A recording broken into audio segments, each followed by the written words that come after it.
In this video, I will give you one of the most powerful ways to manage stress. This is a scientifically proven strategy, and I will share the specific scientific research and the specific brain chemistry behind why this method works. So make sure to take notes.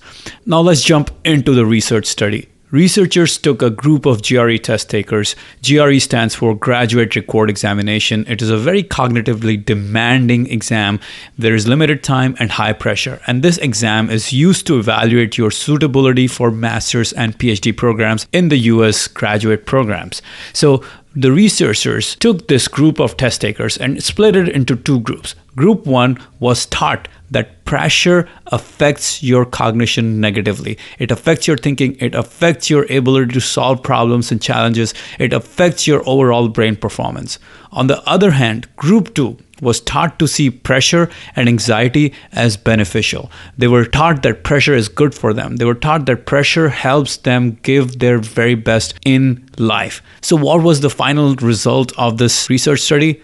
Well, GRE is scored on a scale of 800 points, and Group 2, the group that was taught to see pressure and anxiety as good, as beneficial, they scored an average of 65 points higher.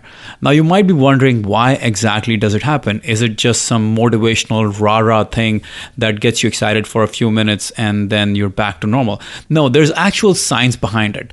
Now, Group 1 was taught to see pressure as something that was bad for them.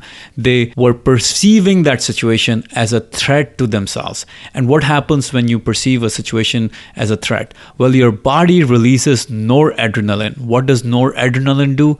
It readies your body for harm, for blood loss. So it constricts your blood vessels. Your lungs become constricted and you have less oxygen flowing through your body. And as a result, there is less oxygen for the brain. On the other hand, Group 2 was taught to see pressure as good. They were taught to see that this pressure is helping them give their very best in this demanding situation.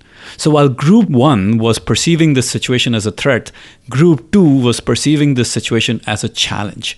When we perceive a situation as a challenge, our body releases adrenaline, our blood vessels dilate, and there's more oxygenated blood flowing into our tissues, flowing in through our veins, and the body has more energy, and the brain can think more clearly because there's now more oxygen for the brain. Unlike in Group 1, there was less oxygen for the brain. So this is a really powerful strategy to manage stress, to manage pressure in any given situation. This is the strategy of cognitive appraisal. So if you want to dramatically improve your brain chemistry and brain performance in face of extremely challenging, high pressure, high stress situations, all you need to do is, instead of perceiving that situation as a threat, you have to perceive that situation as a challenge.